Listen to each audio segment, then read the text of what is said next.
Hello दोस्तों, ये हमारा वीडियो है। वीडियो को आप ले सकते हैं, हमें कोई समस्या नहीं है। ख्याल है हु चेन कौन है? दक्ष ने पूछा। यह मेरा नाम है।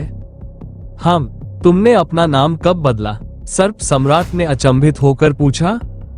बेवकूफ, कुछ तो समझो, मैंने फर्जी नाम बताया था, दक्ष ने कहा। फिर भी सांप सम्राट को ये बात समझ में नहीं आई। मिमी समझ गई कि दक्ष ने कोई फर्जी नाम दिया था। उसे आश्चर्य हुआ कि ऐसा क्यों था। उसके दिमाग में एक और सवाल भी था, दक्ष सही जवाब क्यों दे पाया? क्या उसने यह नहीं कहा था कि वह पहाड़ों में रहता है और बाहर नहीं घूमता? क्या ऐसा इसलिए था क्योंकि पहाड़ों में भी उसके पास किताबें थी? उसकी शिक्षा वाकई बहुत अच्छी थी। उसके दिमाग में कई सवाल थे और वह उससे सीधे पूछना चाहती थी, लेकिन उसने हस्तक्षेप नहीं किया। वो देखना चाहती थी कि दक्ष क्या करने की कोशिश कर रहा था। ठीक है, यह अच्छी बात है। पहले 2 राउंड खत्म हो चुके हैं। इन राउंड में प्रदर्शन के आधार पर हम आप में से 50 लोगों का चयन करेंगे जो अगले राउंड में जाएंगे। मी गू, चयनित लोगों के नाम बताओ, दूसरे राजकुमार ने अपने अधीनस्थ से कहा, जो मूल रूप से सब कुछ संभाल रहा था। राजकुमार और राजकुमारी केवल शो के लिए यहाँ आए थे। मी गू ने व्यवस्था और सभी के अंत की जानकारी दी। उसके बाद उन्होंने चुने गए 50 लोगों के नाम बताने शुरू किए। एक बार फिर जब बात आए तो दक्ष का नाम सबसे पहले आया। मी गू के बोलने के बाद दूसरे राजकुमार ने बोलना शुरू किया। जो चुने गए हैं वे पीछे रह सकते हैं, बाकी लोगों के लिए दुर्भाग्य से उन्हें जाना होगा। वे यहीं तक जा सकते थे। और तैयारी करो और शायद अगली बार तुम्हारी बारी आए। नोव, एल, बी, JNN। निराश होकर अधिकांश युवा वापस चले गए। हेलो दोस्तों, ये हमारा वीडियो है। वीडियो को आप ले सकते हैं, हमें कोई समस्या नहीं है। नॉवेल ऑफ किंग चैनल को सब्सक्राइब करें, लाइक, शेयर और ज्यादा से ज्यादा कमेंट करना। अगले पार्ट के लिए धन्यवाद। केवल दक्ष ही पीछे रह गया। उसके साथ कुछ अन्य लोग भी थे जो पहले 2 चरण में पास हो गए थे। आपने पहले 2 चरण पार कर लिए हैं, लेकिन आपको अभी भी संतुष्ट नहीं होना चाहिए। अभी 3 चरण और बाकी है। अंत में आप में से केवल 5 का ही चयन होगा, वे 5 जिनमें सबसे अधिक क्षमता थी। मुझे अभी भी समझ नहीं आया कि हम इन छोटे मोटे खेलों में क्यों हिस्सा ले रहे हैं। ये अपमानजनक है। क्या हम वाकई खुद की तुलना इन दूसरे बेवकूफों से कर रहे हैं? तुम राजकुमारी को जानती हो, है ना? बस अपना प्रभाव इस्तेमाल करो। सांप सम्राट ने दक्ष से कहा। मैं नहीं चाहता। अगर उसने ऐसा किया तो वह मुझे अपने पिता के पास ले जाएगी और उनसे मेरा परिचय कराएगी। मैं इतनी जल्दी पश्चिमी सम्राट के सामने खड़ा नहीं होना चाहता। चलो अभी ऐसे ही रहते हैं, कम से कम तब तक जब तक हमारा यहाँ से काम खत्म नहीं हो जाता, दक्ष ने जवाब दिया। छोटे मोटे परीक्षण जारी रहे, लेकिन वे दक्ष के लिए खेल की तरह थे। यहाँ कोई प्रतिस्पर्धा नहीं थी। वो सचमुच उन सभी को हरा सकता था और राजकुमार को भी चौंका सकता था, लेकिन उसने विनम्रता से काम लिया और दूसरों पर केवल थोड़ी सी बढ़त बनाए रखी, दिखावा नहीं किया।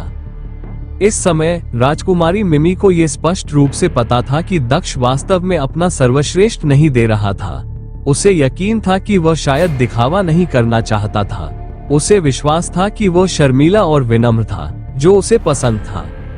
लेकिन फिर उसने ये भी सोचा कि वह बिल्कुल भी शर्मीला नहीं था, क्योंकि उसे याद था कि उनकी पहली मुलाकात कैसी रही थी।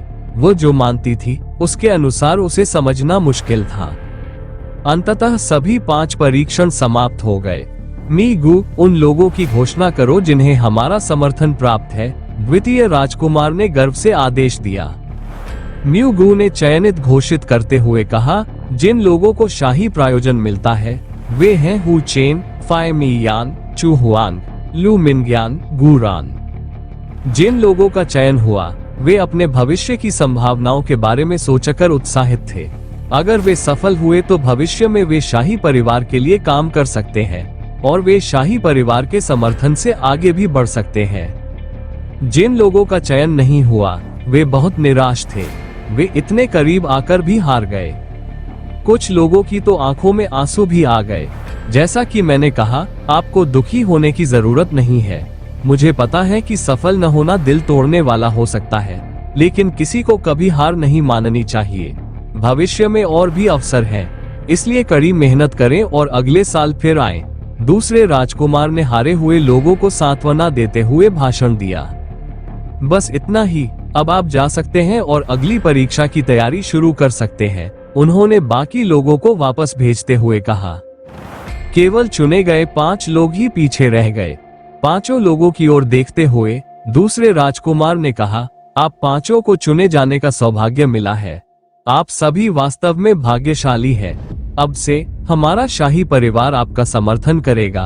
आपको बाहरी शिष्य के रूप में एक अच्छे मध्यम श्रेणी के संप्रदाय में प्रवेश मिलेगा। सभी लागतें हम वहन करेंगे। इसके अलावा जैसा कि हमने वादा किया था, आपको खेती के लिए कुछ जड़ी बूटियां भी मिलेंगी। मी गू आपको महल के अंदर ले जाएगा और आपको वो चीजें देगा जिनका हमने वादा किया था। भविष्य के लिए शुभकामनाएं और सुनिश्चित करें कि आप इस अवसर का पूरा लाभ उठाएं, उन्होंने कहा और फिर उठकर जाने लगे। तो इसीलिए आप इसमें भाग लेना चाहते थे। सर्प सम्राट को अब समझ में आया कि वे ऐसा क्यों कर रहे थे और कम प्रोफाइल क्यों रख रहे थे। सबसे पहले इसने उन्हें पश्चिमी सम्राट से मिलने से रोक दिया और दूसरे, इसने उन्हें कानूनी रूप से पश्चिमी महल में प्रवेश करने की अनुमति दी। चूंकि दक्ष को वहां टेलीपोर्ट करने के लिए पहले से ही उस जगह को देखना जरूरी था, इसलिए यह एकदम सही था। एक बार जब उसे रॉयल पैलेस के अंदर ले जाया गया तो वह निस्संदेह बाद में चोरी करने के समय वहां टेलीपोर्ट कर सकता था। यह सही है, एक छोटी सी असुविधा चीजों को बहुत आसान बना देती है, दक्ष ने सांप सम्राट को जवाब दिया। जहां तक बातचीत की बात है, वे दोनों बिना बोले ही बात करते थे क्योंकि वे एक दूसरे से जुड़े हुए थे। वे एक दूसरे से बिना किसी को बताए बात कर सकते थे। अद्भुत योजना है, मेरे दाहिने हाथ के आदमी से जैसी उम्मीद थी, सर्प सम्राट ने प्रसन्न होकर कहा। जब सब कुछ तय हो गया और कार्यक्रम खत्म हो गया तो 5 युवा उठ खड़े हुए। उनमें से अधिकांश जाने लगे, लेकिन मिमी वहीं रह गई। क्या तुम नहीं आ रही हो? दूसरे राजकुमार ने पूछा, ये देखते हुए कि मिमी पीछे रह गई थी। आप आगे बढ़ें, मैं विजेताओं को बधाई देने और उनसे थोड़ी बात करने के बाद आऊंगी, मिमी ने जवाब दिया। जैसा आप चाहें, द्वितीय राजकुमार ने वहां से जाते हुए कहा। बाकी लोग चले गए। दूसरी ओर मिमी दक्ष की ओर चली गई। उसके सामने रुककर वो मुस्कुराई। आपका प्रदर्शन सर्वश्रेष्ठ था, बधाई हो, मिमी ने दक्ष से कहा। धन्यवाद महाराज, लेकिन मुझे लगता है कि यह तो बस शुरुआत थी। आप जल्द ही मेरा और प्रदर्शन देखेंगे, मैं आपको निराश नहीं करूंगा, दक्ष ने जवाब दिया। मीगू, तुम बाकी लोगों को हर्ब गार्डन में ले जाओ और उन्हें इनाम दो। मैं खुद वो चेन को लेकर आऊंगी। मैं अभी भी उस व्यक्ति के बारे में और जानना चाहती हूँ जो बिना किसी प्रशिक्षण के 2 बूम बुला सकता है, मिमी ने मीगू को आदेश दिया। मीगू ने मना नहीं किया, उसने शाही आदेश स्वीकार कर लिया और चला गया। किसी भी मामले में मिमी सभी शाही उत्तराधिकारियों में सबसे मजबूत थी। उसे उसकी सुरक्षा के बारे में चिंता करने की जरूरत नहीं थी, खासकर एक ऐसे कूड़े के लिए जो केवल 2 बूम कह सकता था। वो उन 4 युवकों के साथ चला गया जो दक्ष की किस्मत से ईर्ष्या करते थे। कृपया आइए, मिमी ने दक्ष से कहा और वह भी महल की ओर चल पड़ी।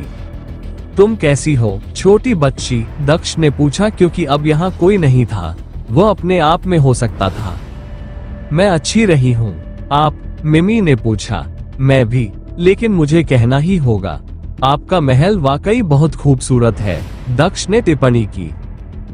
ठीक है, अगर तुम शाही परिवार के लिए काम करना स्वीकार करते हो तो तुम यहाँ भी रह सकते हो। तुम क्या सोचते हो? मिमी ने पूछा। मैंने तुम्हें पहले ही प्रस्ताव दिया था, बस इसे स्वीकार कर लो। मुझे खेद है, लेकिन जैसा कि मैंने कहा, मुझे खजाने और शाही परिवार के समर्थन में कोई दिलचस्पी नहीं है। मैं आपके लिए काम नहीं कर सकता, दक्ष ने जवाब दिया। तो फिर आपने इस कार्यक्रम में भाग क्यों लिया? मिमी ने पूछा। मैं सिर्फ एक बार तुमसे मिलने आया था क्योंकि मैं वैम्पायर से गुजर रहा था, लेकिन मैं किसी तरह भीड़ में फंस गया और मुझे प्रतिभागी समझ लिया गया, दक्ष ने जवाब दिया। मैं बहुत ज्यादा ध्यान आकर्षित नहीं करना चाहता था, इसलिए मैं बस उसके साथ चला गया। आप बस इतना कह सकते थे कि आप मुझसे मिलने आए हैं, मिमी ने सुझाव दिया। मैं ऐसा कर सकता हूँ, लेकिन इससे मुझे बहुत ज्यादा ध्यान मिलेगा। मैं दूसरों से अलग नहीं दिखना चाहता। इस बारे में सवाल पूछे जाएंगे कि मैं तुमसे कैसे मिला और भी बहुत कुछ। यह इस तरह से ज्यादा बेहतर है। क्या तुम्हें ऐसा नहीं लगता? खासकर इसलिए क्योंकि मैं नहीं चाहता कि जो कुछ पहले हुआ था उसकी वजह से मैं किसी झंझट में फंस जाऊं। दक्ष ने जवाब दिया। तो तुम सचमुच सिर्फ मुझसे मिलने आए हो? मिमी ने पूछा। यह सही है, मुझे एक और काम भी करना था, लेकिन वह बात के लिए है, दक्ष ने मुस्कुराते हुए जवाब दिया। दक्ष और मिमी साथ साथ चल रहे थे और वे जल्द ही महल के प्रवेश द्वार के पास पहुंच गए। वे अभी अंदर जाने ही वाले थे कि मिमी ने गार्ड के मुंह से कुछ शब्द सुने। लॉर्ड ग्लेन यहाँ है, गार्डों की ओर से आवाज आए। वो यहाँ है। मिमी ने आश्चर्य से पलटकर देखा। मिमी की ऐसी प्रतिक्रिया देखकर दक्ष भी कुछ हद तक दंग रह गया। क्या हो रहा था? वह भी घूम गया। पीछे मुड़कर देखने पर उसे दूरी पर कोई दिखाई दिया। एक व्यक्ति जो किसी महान विशेषज्ञ की तरह अपनी पीठ के पीछे हाथ रखे अपनी तलवार के ऊपर खड़ा था। वह अपनी तलवार पर खड़ा था, जो शाही महल के करीब आ गया था। लॉर्ड ग्लेन, क्या यह वही है जिसे मैं समझता हूँ? दक्ष ने आश्चर्य से सोचा। उन्हें संत किंग की डायरी में ये नाम सुनना याद था।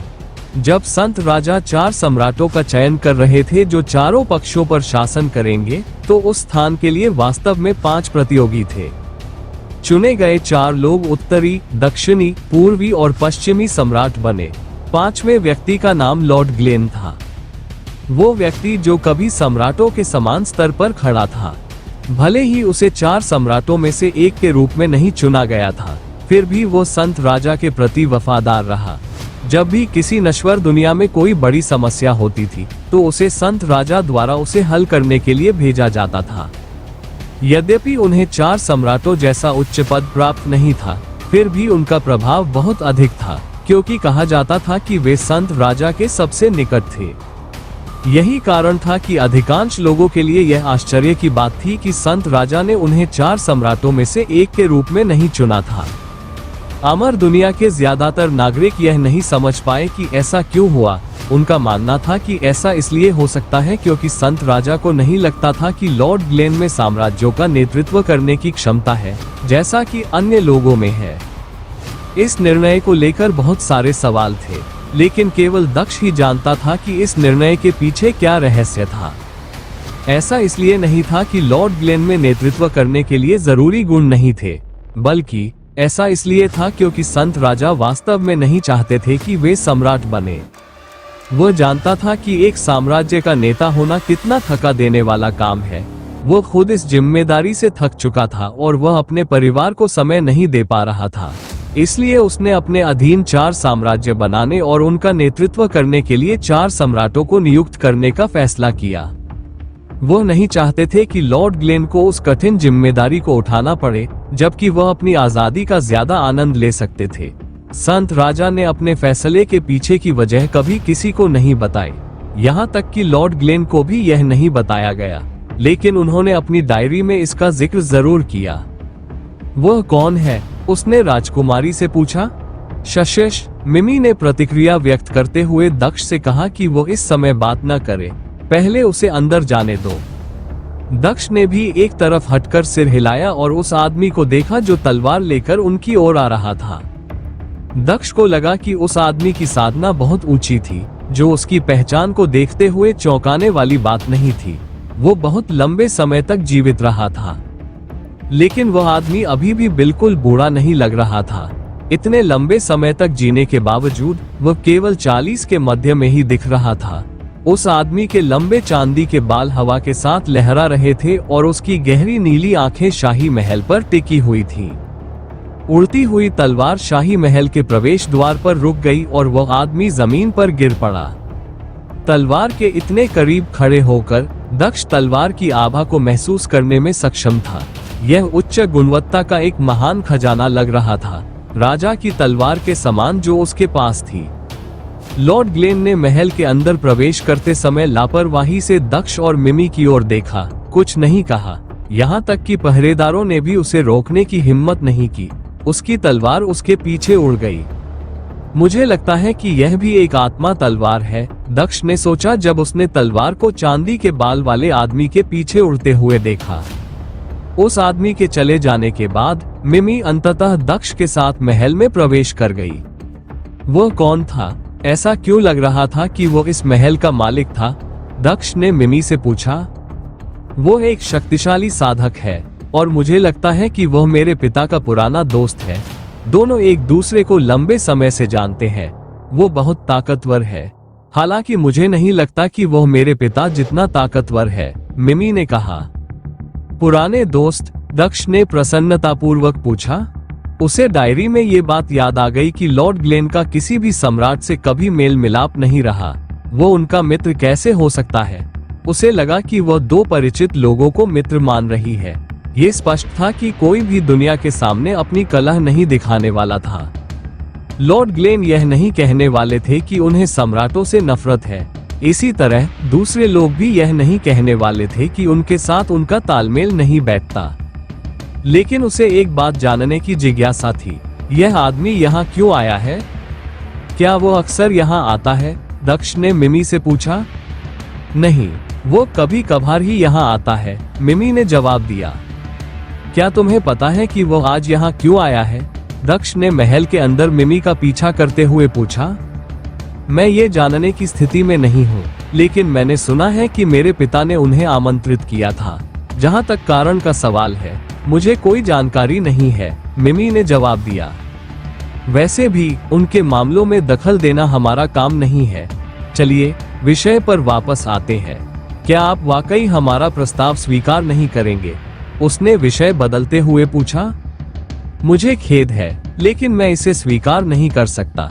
यह आखिरी बार है जब मैं ये कह रहा हूँ, और चाहे आप कितनी भी बार पूछे मेरा जवाब नहीं बदलेगा। वैसे भी इससे क्या फर्क पड़ता है कि मैं रॉयल पैलेस के लिए काम करता हूँ या नहीं? दक्ष ने पूछा। अगर तुम हमारे साथ रहोगी तो मैं तुम्हारा साथ पा सकती हूँ और हमारे साम्राज्य को एक प्रतिभाशाली व्यक्ति का समर्थन मिलेगा। तुम एक खजाना हो जिसे कोठरी में नहीं रखना चाहिए। तुम ही हो जिसे चमकने की जरूरत है और मैं इसमें तुम्हारी मदद करना चाहती हूँ, मिमी ने नीचे देखते हुए जवाब दिया। मैं शाही परिवार में शामिल हुए बिना भी चमक सकता हूँ। जहाँ तक कंपनी की बात है तो आपको मेरे यहाँ रहने की जरूरत नहीं है ना? आप उसके बिना भी मेरे साथ रह सकते हैं। मैं आपकी कंपनी के लिए कभी मना नहीं करूँगा, दक्ष ने अपना सिर हिलाते हुए कहा।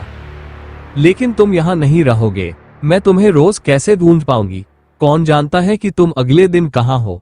मैं तुम्हें कैसे ढूंढ पाऊंगी? तुम्हारे साथ जाने के बारे में तो सोच भी नहीं सकती, मिमी ने पूछा। यह वाकई एक सवाल है, दक्ष ने अपनी ठुड्डी को रगड़ते हुए सिर हिलाया। मुझे लगता है कि तुम मेरे साथ तभी आ सकती हो जब मैं यहाँ रहूं। ऐसा नहीं है कि मैं जहाँ भी जाऊं तुम मेरे साथ आ सकती हो। बिल्कुल, इसीलिए मैं चाहती हूँ कि तुम मेरे साथ रहो। यहीं रहो और बाकी सब भूल जाओ। तुम जो भी मांगोगे वो तुम्हें मिलेगा। तुम यहाँ से जाना क्यों चाहती हो? लोग इस प्रस्ताव के लिए मरने को तैयार हो जाएंगे, तुम्हें पता है? मिमी ने भौहें सिकोड़ते हुए पूछा। मुझे पता है। ठीक है, मैं इस बारे में सोचूंगा। मुझे कुछ दिन दीजिए। उसके लगातार आग्रह के बीच दक्ष ने आखिरकार एक अलग जवाब दिया। उसे क्या करना है ये समझाने के बजाय ये कहना आसान था कि वह उसके प्रस्ताव के बारे में सोचेगा। यह एकदम सही है। तुमने मुझे यहाँ क्यों बुलाया है? लॉर्ड ग्लेन ने पश्चिमी सम्राट के सिंहासन कक्ष में प्रवेश करते हुए पूछा। इतनी जल्दी क्यों? आप मेरी अपेक्षा से भी अधिक तेजी से यहाँ आ गए। यह अच्छी बात है। पश्चिमी सम्राट ने लॉर्ड ग्लेन को देखकर सिर हिलाया। उन्होंने अपना ध्यान उन मंत्रियों की ओर लगाया जिनके साथ वे किसी महत्वपूर्ण विषय पर चर्चा कर रहे थे। आप सभी जा सकते हैं। हमें थोड़ी गोपनीयता दीजिए। जैसे ही मंत्रियों को आदेश दिया गया, वे बिना कोई प्रश्न पूछे उठ खड़े हुए और कमरे से बाहर चले गए। जल्द ही कमरे में केवल पश्चिमी सम्राट और लॉर्ड ग्लेन ही बचे। पश्चिमी सम्राट ने अपने सिंहासन पर बैठकर गहरी सांस ली। उन्होंने लॉर्ड ग्लेन से कहा, सच कहूं तो मुझे उम्मीद नहीं थी कि आप मेरे फोन का जवाब देंगे। ये बहुत अच्छी बात है कि आप आए। मुद्दे पर आओ, लॉर्ड ग्लेन ने झल्लाकर कहा। जब तक मुझे आपकी मौजूदगी की जरूरत नहीं है, मैं आपके सामने नहीं आना चाहता। मैं यहाँ सिर्फ इसलिए आया हूँ क्योंकि आपने कहा था कि पूरी दुनिया खतरे में है। मुझे बताओ कि वह किस बारे में था। आप जानते हैं, मुझे कभी कभी आपसे बहुत जलन होती है, जबकि आपके पास सारी आजादी है। मैं जिम्मेदारी से बंधा हुआ हूँ, पश्चिमी सम्राट ने कहा। क्या ये जिम्मेदारी ही वो कारण नहीं है जिसके कारण आप सभी ने संत सम्राट जुवानवु को मार डाला? ऐसा क्यों है कि वही सिंहासन अब आपको दुखी कर रहा है? लॉर्ड ग्लेन ने उपहास करते हुए पूछा। वास्तविकता अक्सर निराशाजनक होती है। जब हमें सिंहासन मिला तो हम बहुत खुश हुए, खास तौर पर मैं। हमने सोचा था कि हमें वह सारी शक्ति मिल जाएगी जो हम चाहते थे। ये बात तब सच हुई जब सम्राट जुवानवु चले गए, लेकिन ये खुशी ज्यादा देर तक नहीं टिकी। पश्चिमी सम्राट ने आह भरते हुए कहा। हजारों सालों के बाद ये बस खालीपन महसूस होता है। अब मुझे सिंहासन मिलने से पहले के जीवन से ईर्ष्या हो रही है। सम्राट जुवानवु ने आपको न चुनकर आप पर बहुत बड़ा उपकार किया। उन्होंने आगे कहा, मेरे पास अतीत के बारे में बात करने का समय नहीं है। मुझे बताओ कि तुमने मुझे यहाँ क्यों बुलाया है। अगर कुछ नहीं हुआ तो मैं जा रहा हूँ, लॉर्ड ग्लेन ने पीछे मुड़ते हुए कहा। ब्लड ड्रैगन सम्राट, पश्चिमी सम्राट ने 3 शब्द कहे। लॉर्ड ग्लेन को वहीं रोकने के लिए ये 3 शब्द काफी थे। तुमने क्या कहा? उसने पलटकर पूछा। मैंने कहा था ब्लड ड्रैगन सम्राट, वो वापस आ गया है, पश्चिमी सम्राट ने आह भरते हुए कहा। अब मुझे पता है कि हमारे बीच मतभेद है, लेकिन हमें इस समस्या को सुलझाने के लिए आपकी मदद की जरूरत है। क्या मतलब है कि रक्त ड्रैगन सम्राट वापस आ गया है? लॉर्ड ग्लेन ने फिर पूछा। मेरा मतलब वही था जो आप सोच रहे हैं, वो वापस आ गया है। हमें अभी पता चला है कि उसकी आत्मा अब मुक्त हो गई है। वो मूर्ति टूट गई जिससे उसकी आत्मा मुक्त हो गई। हमें ये भी नहीं पता कि उसे टूटे हुए कितना समय हो गया था, पश्चिमी सम्राट ने समझाया। ऐसा नहीं हो सकता। ब्लड ड्रैगन्स इसे सुरक्षित रखने के लिए जिम्मेदार है। ये कैसे टूट सकता है? लॉर्ड ग्लेन ने पूछा। ये कैसे हुआ? मुझे कुछ पता नहीं है, लेकिन हम इतना जानते हैं कि ब्लड ड्रैगन भी गायब है। हमें लगता है कि वे डर के मारे भाग गए हैं और अब हम अकेले हैं, पश्चिमी सम्राट ने आह भरते हुए कहा। रक्त ड्रैगन सम्राट की आत्मा जल्द ही अपना शरीर पा लेगी, अगर उसे अभी तक नहीं मिला है, और फिर वह जाग जाएगी। रक्त ड्रैगन सम्राट इस दुनिया में उतरेगा। हम जल्द ही एक ऐसे युद्ध में शामिल होने जा रहे हैं जैसा हमने पहले कभी नहीं देखा। जीवित रहने का एकमात्र तरीका लड़ाई है, और हमें हमारे साथ लड़ने के लिए आपकी मदद की जरूरत है, उन्होंने आगे कहा।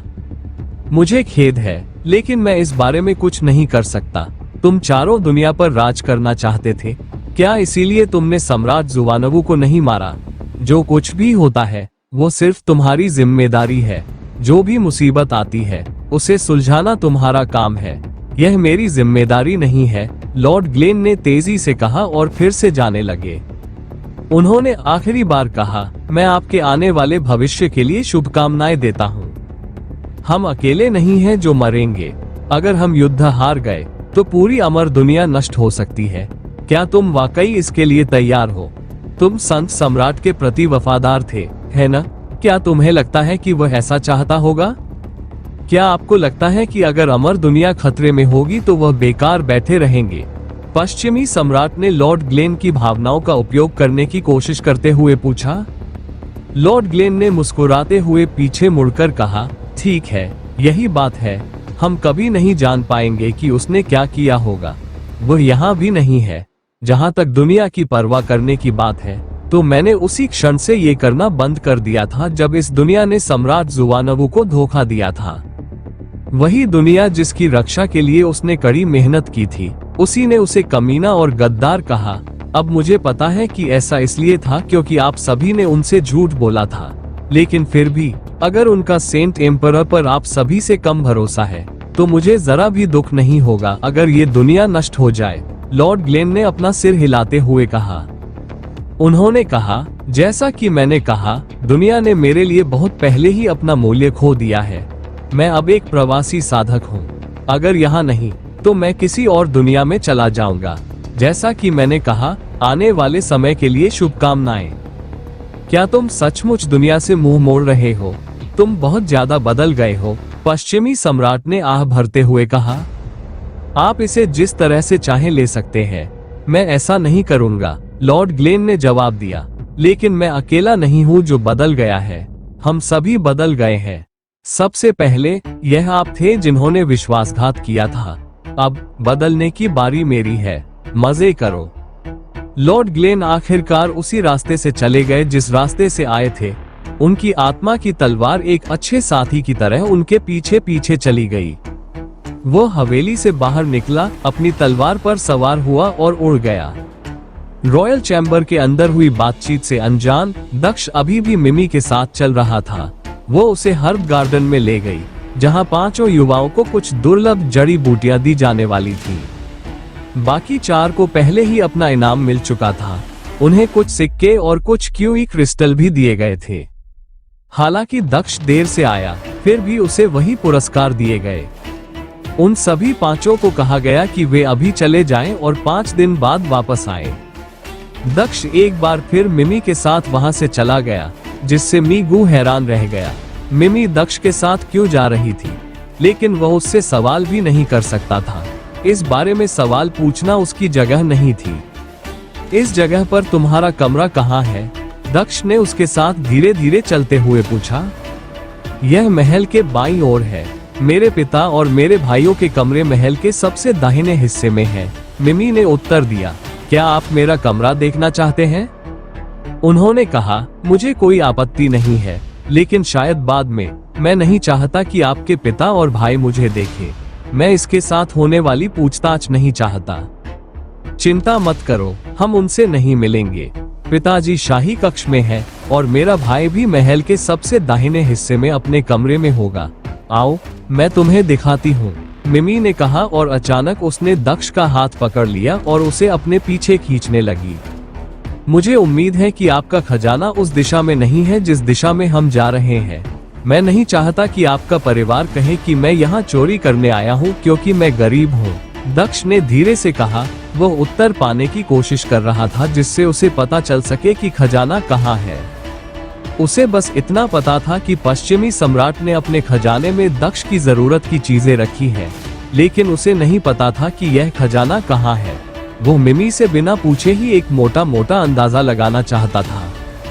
वह जानता था कि यदि उसने खजाने का जिक्र किया तो मिमी जरूर कुछ कहेगी।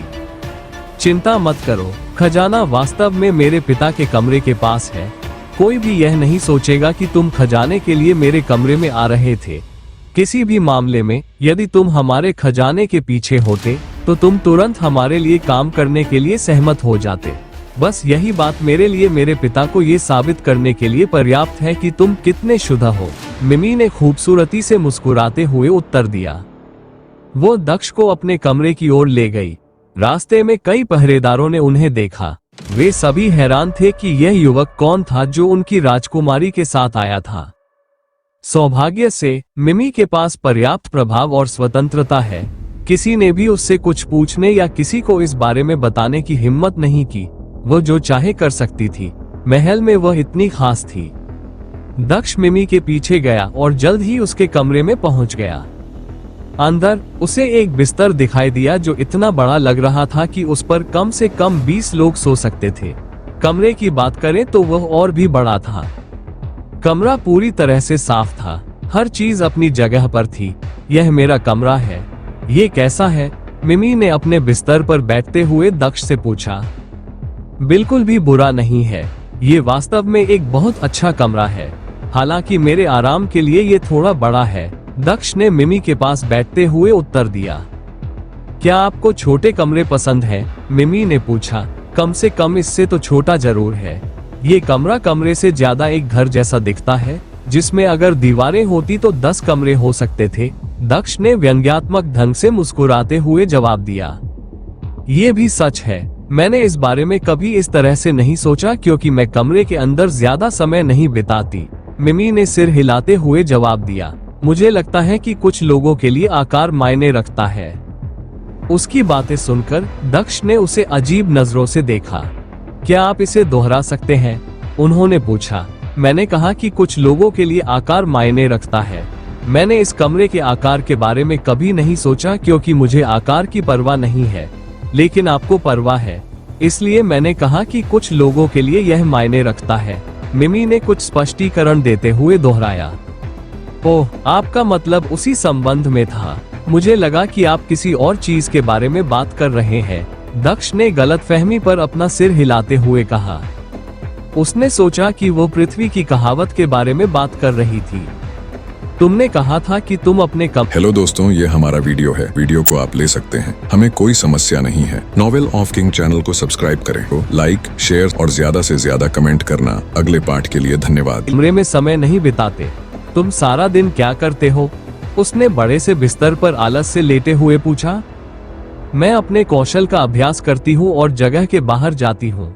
मैं किसी कारण से कमरे के अंदर नहीं रह सकती। मैं अकेले बोर होने लगती हूँ। इसके बजाय अभ्यास करना ज्यादा बेहतर है। आप क्या सोचते हैं?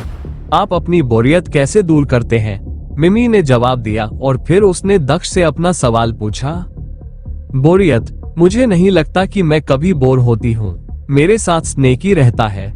वह इतनी बकवास करता है कि मुझे बोर होने का समय ही नहीं मिलता। लेकिन वह कभी कभी आपको पागल भी कर सकता है, दक्ष ने मुस्कुराते हुए जवाब दिया। स्नेकी? मिमी ने उलझन में पूछा। जब उसने पहली बार दक्ष को देखा था तब वह स्नैक सम्राट से नहीं मिली थी। अब भी उसने उसे नहीं देखा था। सांप बाहर आओ, दक्ष ने धीरे से कहा। अब तुम बोल सकते हो। आखिरकार आपसे विचारों पर बात करना बहुत कष्टप्रद हो रहा था। ये सम्राट ऊंची आवाज में बात करना पसंद करता है। अचानक एक आवाज आए। मिमी को आश्चर्य हुआ कि यह किसने कहा था। जब उसने देखा कि दक्ष की आस्तीन में एक छोटी सी कंगन जैसी चीज ढकी हुई थी। सांप सम्राट दक्ष की बाहों में लिपटा हुआ था। दक्ष ने उसे पहले ही मना कर दिया था कि वह कुछ न बोले। बाहर आते समय स्नैक मोनाक थोड़ा बड़ा होने लगा, जिससे वो अधिक दिखाई देने लगा।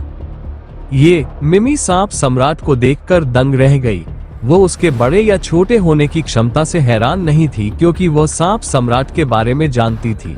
उसे सबसे ज्यादा आश्चर्य सांप सम्राट की उपस्थिति से हुआ। कहा जाता है कि ये जानवर बहुत पहले ही विलुप्त हो चुके थे।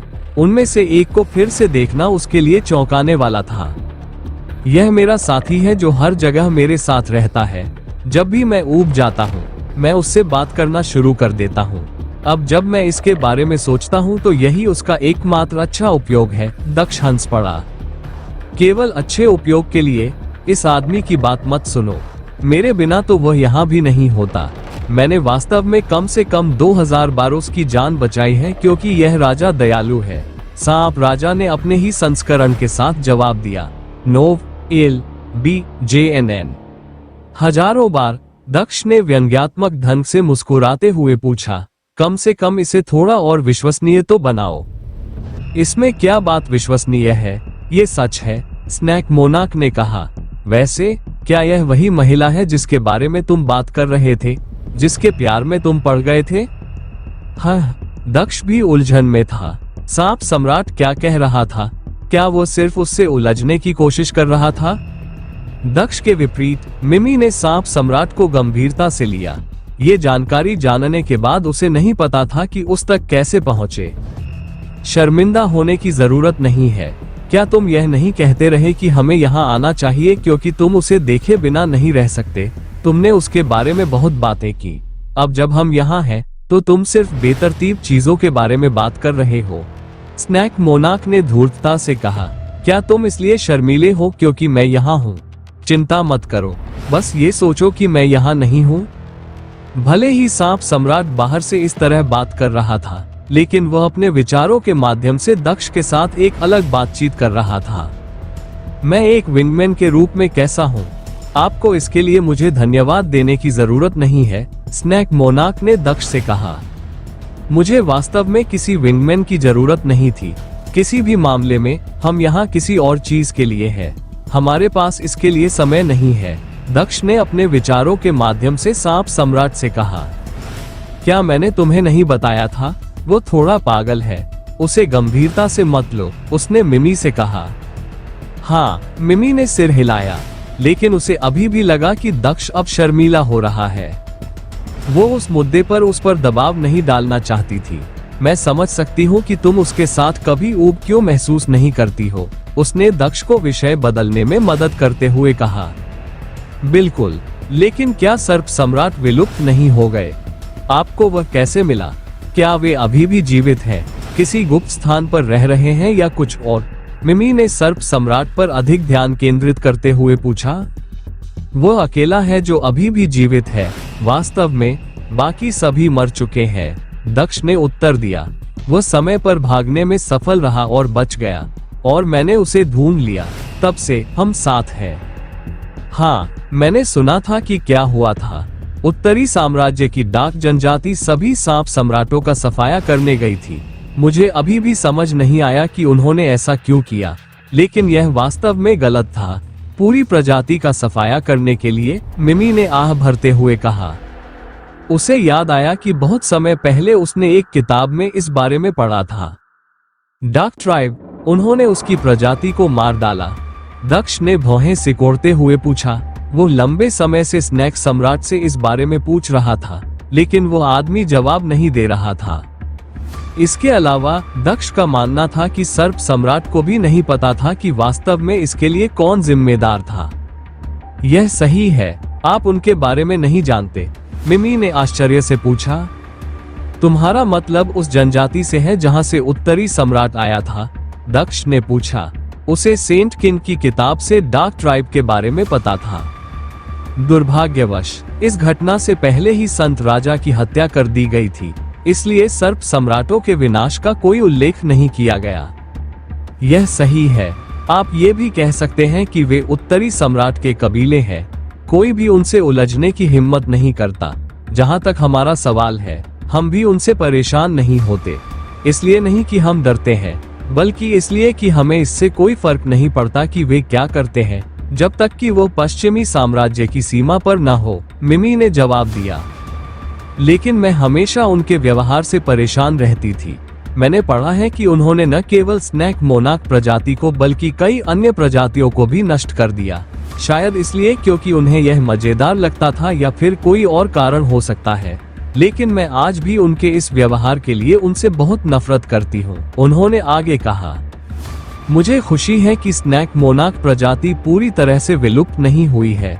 उसने स्नैक मोनाक के सिर को थपथपाते हुए कहा, जो कुछ भी नहीं बोल रहा था। वास्तव में वो सदमे से एक जगह जम गया था। क्या तुम ठीक हो? दक्ष ने सांप सम्राट की ओर देखते हुए पूछा।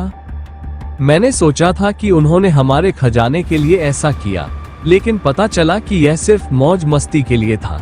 स्नैक मोनाक ने भावशून्य भाव से कहा, इसका मतलब है कि हमारी जान बिना किसी कारण के चली गई, है ना? आपको दुखी होने की जरूरत नहीं है, उनकी जान भी इसी तरह चली जाएगी। उन्हें जल्द ही वह मिलेगा जो उनके लिए सही है, मैं आपसे यह वादा करता हूँ। दक्ष ने सांप सम्राट से उतनी ही गंभीरता से कहा।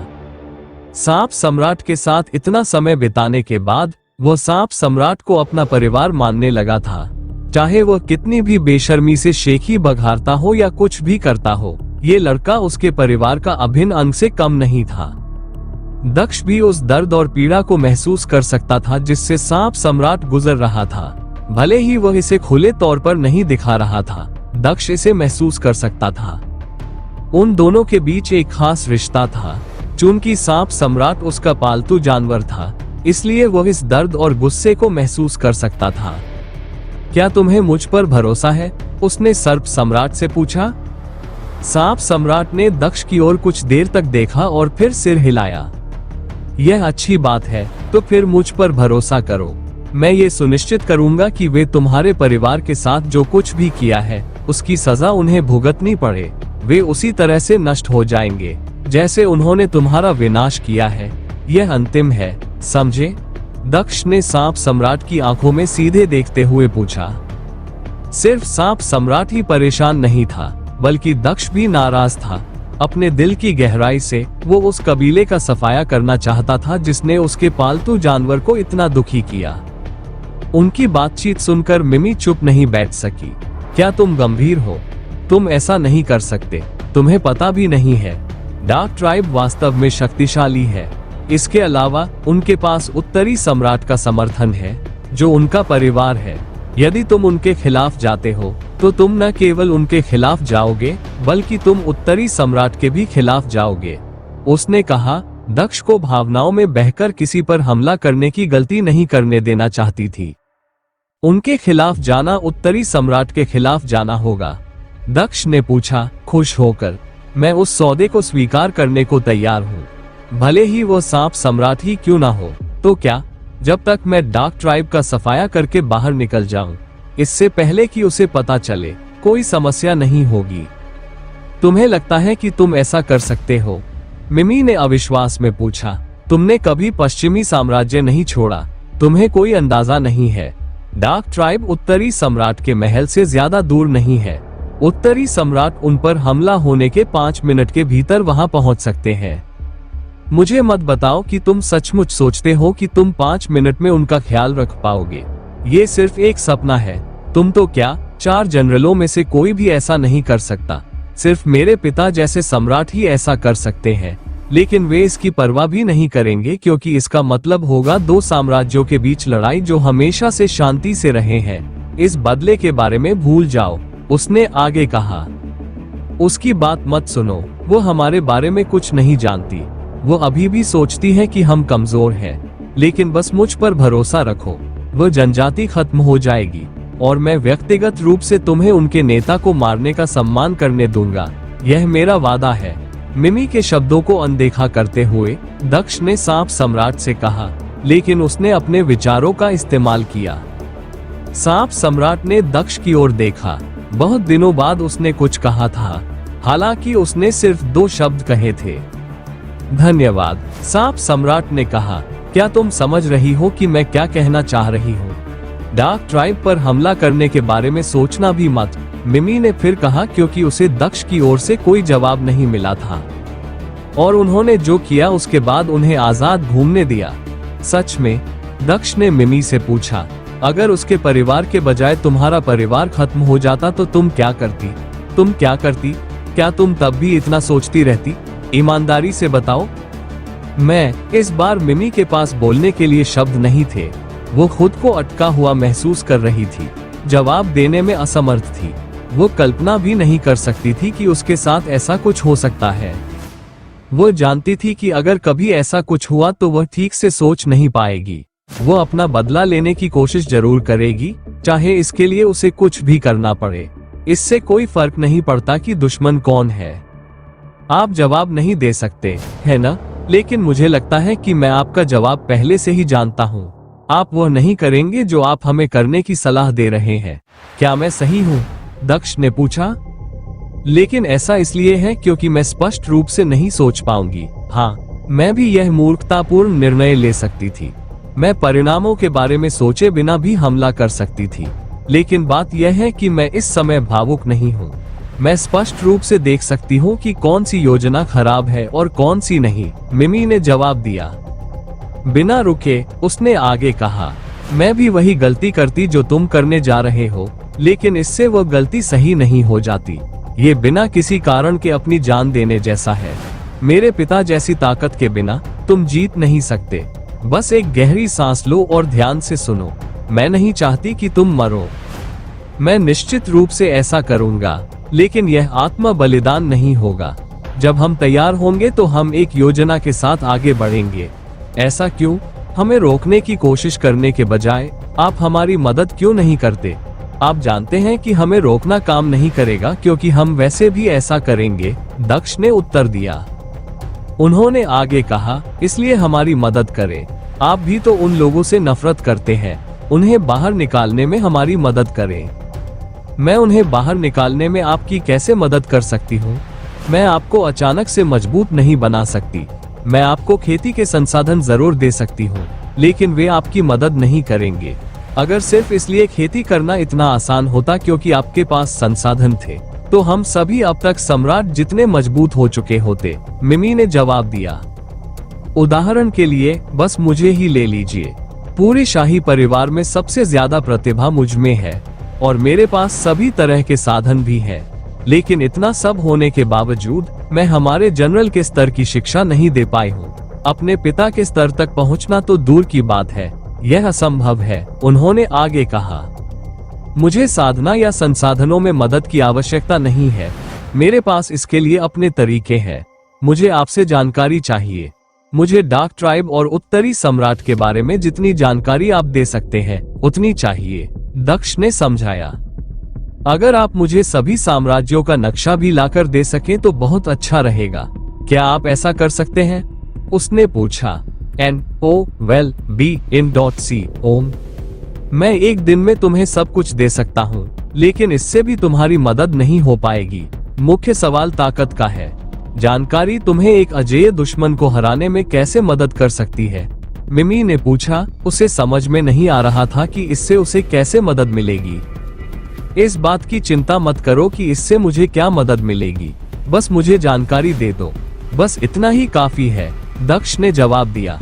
क्या मैं उम्मीद कर सकता हूँ कि तुम इस मामले में मेरा साथ दोगे? मिमी इसके खिलाफ थी, लेकिन वो दक्ष को मना नहीं कर सकती थी। वह नहीं चाहती थी कि वह ऐसा करे, लेकिन वह जानती थी कि अगर वह मना करती रही तो भी वह ऐसा करेगा।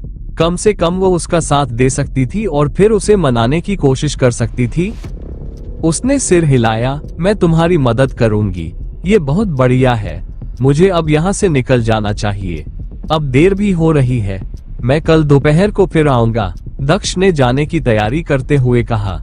वो पहले ही यहाँ अपना बहुत समय बिता चुका था। उसे आज रात की चोरी के लिए अभी भी तैयारी करनी थी। मैं तुमसे महल के प्रवेश द्वार पर मिलूंगी, अन्यथा वे तुम्हें अंदर नहीं जाने देंगे। क्या तुम मुझे उसका सही समय बता सकते हो? मिमी ने पूछा और वह भी उठकर उसके साथ अपने कमरे से बाहर चली गई। मुझे 12 बजे तक यहाँ पहुँच जाना चाहिए, दक्ष ने जवाब दिया। मिमी ने व्यक्तिगत रूप से उसे बाहर तक पहुँचाया। क्या मैं पूछ सकती हूँ कि आप किस होटल में ठहरे हैं? उसने दक्ष से पूछा। अभी तक कोई नहीं, मैं जाने के बाद एक ले लूंगा, दक्ष ने जवाब दिया। मिमी ने सिर हिलाया और अपनी अंगूठी से एक वस्तु निकाली। यह मेरी तरफ से एक टोकन है। ये दर्शाता है कि आपको मेरे द्वारा दिया गया विशेष अधिकार है। यदि आप इसे किसी भी होटल में दिखाते हैं तो आपको बिना कोई पैसा भेजे रहने की अनुमति मिल जाएगी, मिमी ने जवाब दिया। उन्होंने आगे कहा, इसके अलावा मुझे लगता है कि सेंट्रल होटल जाना सबसे अच्छा होगा। ये शहर के बीचों बीच है और यह सबसे अच्छा है। आपको इसे ढूंढने में कोई परेशानी नहीं होगी। मैं व्यक्तिगत रूप से आपके साथ आता, लेकिन आपने कहा कि आपको बहुत अधिक ध्यान पसंद नहीं है। रॉयल पैलेस के अंदर यह कोई बड़ी बात नहीं थी क्योंकि कोई भी बात नहीं करता, लेकिन अगर आप मेरे साथ देखे गए तो आपको बाहर बहुत अधिक नागरिक ध्यान मिलेगा। कोई बात नहीं, तुम्हें वैसे भी मेरे साथ आने की जरूरत नहीं है। मुझे अकेले जाने में कोई दिक्कत नहीं है, दक्ष ने मिमी से कहा, जो इस बात से दुखी थी कि वह उसके साथ नहीं आ सकी। इसके अलावा होटल के सुझाव के लिए धन्यवाद। मैं वहाँ एक कमरा ले लूंगा। कल मिलते हैं, उन्होंने जाने से पहले कहा। मिमी ने दक्ष को जाते हुए देखा। जब वो उसकी नजरों से ओझल हो गया, तभी वह वापस मुड़ी और महल के अंदर चली गई। क्या हम आज रात सामान चुराने नहीं जा रहे हैं? सर्प सम्राट दक्ष के पास उड़ गया, उनकी योजना के बारे में सोचते हुए। तुमने ऐसा क्यों सोचा? बेशक, हम इसे आज रात चुरा लेंगे, दक्ष ने जवाब दिया। क्या ये कोई समस्या नहीं होगी? अगर तुम आज रात चोरी करोगे तो मिमी कल हमें जो सामान चाहिए वो कैसे लाएगी? वो बाकी शाही परिवार की तरह चोरी करने वाले को खोजने में व्यस्त हो जाएगी। क्या ये सही नहीं है? नहीं, ऐसा कुछ नहीं होगा। आपने जो भी कहा है वो इस संभावना पर निर्भर करता है कि शाही परिवार को चोरी के बारे में पता चल जाए। ऐसा नहीं होने वाला है, दक्ष ने जवाब दिया। तुम्हारा मतलब है कि किसी को इसके बारे में पता नहीं चलेगा? ये कैसे संभव है? तुम नहीं जानते कि खजाना कहाँ है, इसलिए निश्चित रूप से तुम्हें कुछ गार्डों से पूछना होगा और फिर तुम्हें उन्हें मारना होगा। जब गार्ड गायब हो जाते हैं तो किसी को तो पता ही चलेगा कि कोई घुसपैठिया है, सर्प सम्राट ने भौहें सिकोड़ते हुए पूछा। मुझे गार्ड से खजाने के स्थान के बारे में पूछने की जरूरत नहीं है, मुझे पहले से ही पता है कि यह कहाँ है, दक्ष ने समझाया। कम से कम मुझे इसका एक मोटा अंदाजा तो है। कैसे? मैं हर समय तुम्हारे साथ था। हम केवल इतना जानते हैं कि यह महल के सही हिस्से में है, हमें ये भी नहीं पता कि यह किस मंजिल पर है, सर्प सम्राट ने बताया। सुधार, ऐसा होना चाहिए कि आपको नहीं पता कि कौन सी मंजिल है। मुझे ठीक से पता है कि यह किस मंजिल पर है। मैंने बिना किसी कारण के मिमी से खजाने का जिक्र नहीं किया। मैं उसे खजाने के बारे में सोचने के लिए मजबूर करना चाहता था। जब उसने इसके बारे में सोचा तो मैं उस समय उसके विचारों को देख पाया, दक्ष ने समझाया। रॉयल सिटी की भीड़ भरी सड़क पर चलते हुए उन्होंने आगे कहा, आप केवल ये जानते हैं कि उसने क्या कहा, लेकिन मैं ये भी जानता हूँ कि उसने क्या नहीं कहा, इसीलिए आपको नहीं पता था कि वह कहाँ था। यदि आपको स्थान के बारे में पता भी हो तो क्या ये संभव है कि आप खजाने के अंदर घुस सके और किसी को पता भी न चले कि कोई खजाने में घुसा है? सर्प सम्राट ने फिर पूछा। हर काम करने के तरीके होते हैं। दुर्भाग्य से तुम मेरे साथ नहीं होगे। वापस आने के बाद मैं तुम्हें बताऊंगा कि मैंने ये कैसे किया, दक्ष ने जवाब दिया। हम फिर से यह शक्तिशाली आभा। वह अचानक पीछे मुड़ते हुए बुदबुदाया। वह एक परिचित शक्तिशाली आभा को अपनी ओर आते हुए महसूस कर पा रहा था, जिसे उसने पहले भी महसूस किया था। पीछे मुड़ते हुए उसने समय के देवता को देखा। यह वही आदमी है। दक्ष ने एक लंबे बालों वाले आदमी को अपनी ओर उड़ते हुए देखा, जो सफेद लबादा पहने हुए था। वो आदमी तलवार पर खड़ा था। ये लॉर्ड ग्लेन नाम का आदमी, क्या वो लॉर्ड स्नैक मोनाक से मिलने आ रहा है? शायद उसे मेरी मदद की जरूरत है, स्नैक मोनाक ने मजाक में कहा। शायद, क्योंकि मुझे लगता है कि वह निश्चित रूप से हमारी ओर आ रहा है।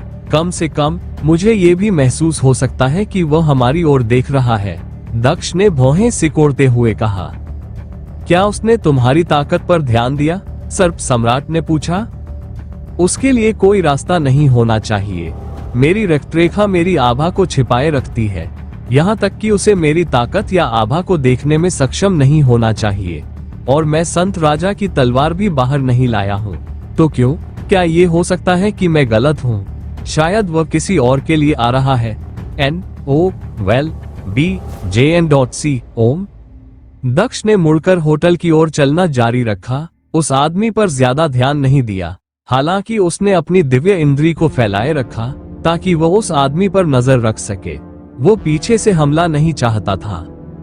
लॉर्ड ग्लेन दक्ष के सामने रुके और अंततः पुष्टि की कि वह उसके लिए यहाँ आए थे। दक्ष ने उस आदमी की ओर देखा और उसके बोलने का इंतजार करने लगा। मैं चाहता हूँ कि तुम मेरे साथ आओ, लॉर्ड ग्लेन ने दक्ष से सीधे तौर पर कहा। और हम ऐसा क्यों करें? दक्ष के जवाब देने से पहले ही सर्प सम्राट ने जवाब दे दिया। मुझे लगता है कि मेरी बात सुनना आप दोनों के हित में है, लॉर्ड ग्लेन ने कहा और लापरवाही से अपना हाथ हिलाया तथा एक और स्पिरिट तलवार निकाली। तलवार पर कदम रखो और मेरे साथ आओ, उसने दक्ष से कहा। क्या मैं पूछ सकता हूँ कि यह किस बारे में है? सबसे पहले दक्ष ने पूछा। मुझे लगता है कि यह उस व्यक्ति के बारे में है जिसे आप और मैं दोनों जानते हैं, लॉर्ड ग्लेन ने गंभीरता से कहा। और वो व्यक्ति कौन हो सकता है? दक्ष ने फिर पूछा। उसे लगा कि यह आदमी संत राजा के बारे में बात कर रहा है, लेकिन यह भी संभावना थी कि वह पश्चिमी सम्राट या उसकी बेटी के बारे में बात कर रहा था, इसलिए वो सुनिश्चित होना चाहता था। वो आदमी जिसे बहुत पहले ही मर जाना चाहिए था, लॉर्ड ग्लेन ने उत्तर दिया। ये सुनकर दक्ष को पूरा यकीन हो गया कि यह आदमी संत राजा के बारे में बात कर रहा है। उसने दूसरी तलवार पर पैर रखा जो वह लाया था और उसके पीछे चलने के लिए तैयार हो गया। सर्प सम्राट भी दक्ष के साथ था जब दोनों तलवारें उत्तर की ओर उड़ने लगी। तलवारें आसमान में ऊंची उड़ान भरती हुई एक अज्ञात स्थान पर जा पहुंची। दक्ष को ये जानने की उत्सुकता थी कि यह आदमी किस बारे में बात करना चाहता है। सांप सम्राट के बारे में वह काफी संदिग्ध था। तुम्हें लगता है कि एक अजनबी का पीछा करना एक अच्छा निर्णय है? सर्प सम्राट ने दक्ष से पूछा, इस बात की परवाह किए बिना कि क्या यह आदमी उनकी बात सुन लेगा। दक्ष ने जवाब दिया, मुझे इस आदमी का पीछा करने में कोई खतरा नहीं दिखता। उसे अपने बच निकलने पर पूरा भरोसा था।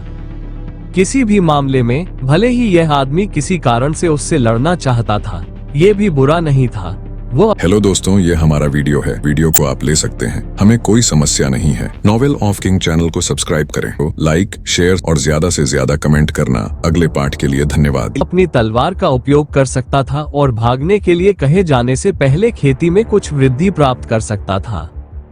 1 घंटे की लंबी उड़ान के बाद तलवारें नीचे गिरने लगी।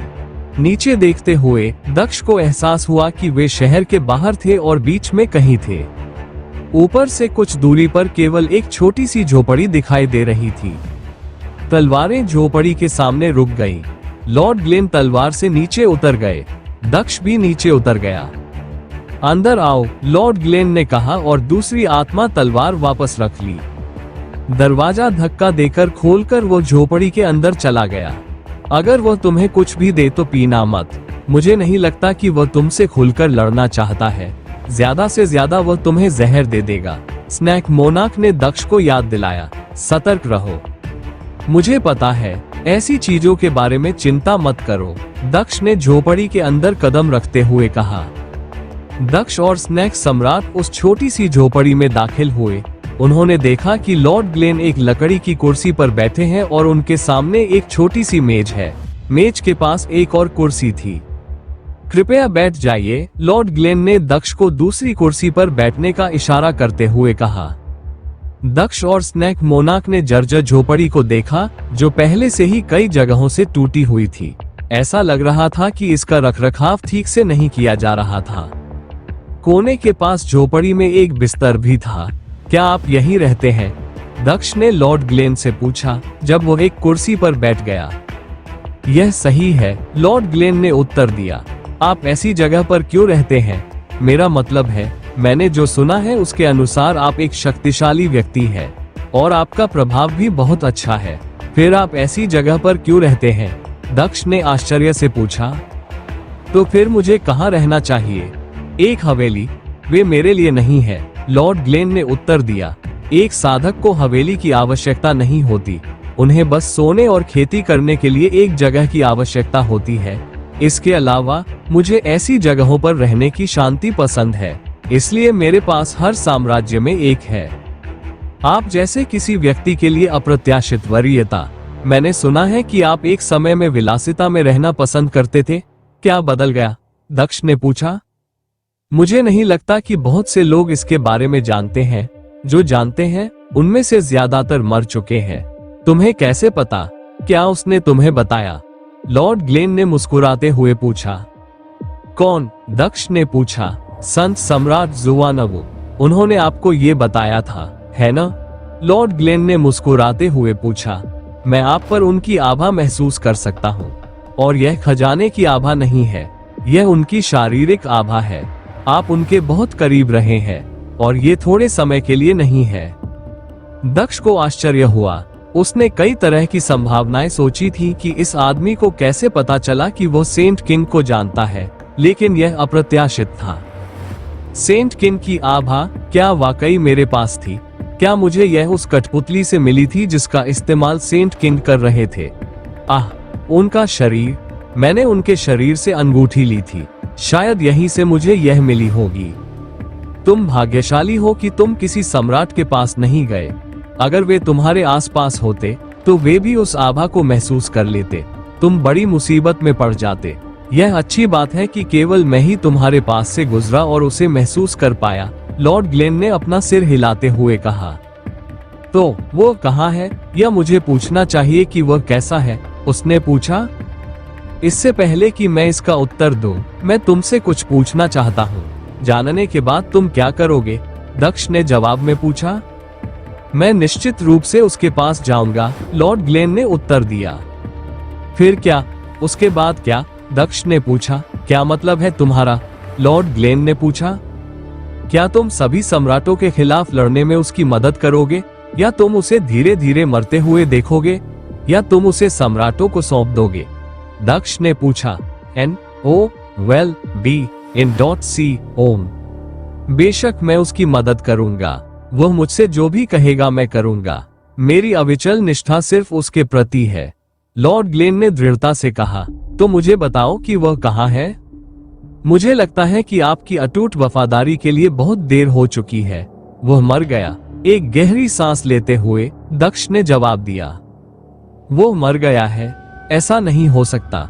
लॉर्ड ग्लेन ने खड़े होते हुए गुस्से से कहा, ये सच है, जब मैं उससे मिला तो उसकी आत्मा का केवल एक टुकड़ा बचा था। उत्तरी सम्राट द्वारा धोखा दिए जाने और चाकू भोंकने के तुरंत बाद उसके शरीर की भी मृत्यु हो गई थी।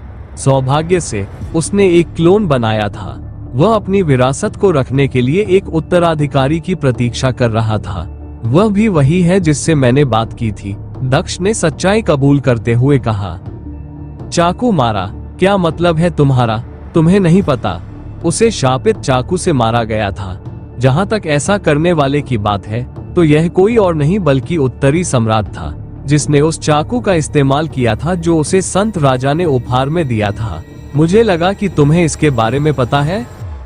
उसने उन्हें चाकू मारा, लेकिन वह। दक्ष की बातें सुनकर लॉर्ड ग्लेन का चेहरा पीला पड़ गया। ऐसा लग रहा था जैसे उसे वाकई इस बारे में पता ही नहीं था। उसे अपनी बात पूरी करने के लिए भी शब्द नहीं मिल रहे थे। जिस तरह से तुम व्यवहार कर रहे हो, मुझे लगता है कि तुम वास्तव में नहीं जानते थे। उन्होंने तुम्हें क्या कहानी सुनाई? दक्ष ने पूछा। उसे एहसास हुआ कि यह आदमी बस अज्ञानी था। ये बात समझ में भी आती है। जब ये घटना हुई तब वो अमर दुनिया में भी नहीं था और केवल सम्राट ही इस बारे में जानते थे। बेशक वे उसे सच्ची कहानी नहीं बताने वाले थे।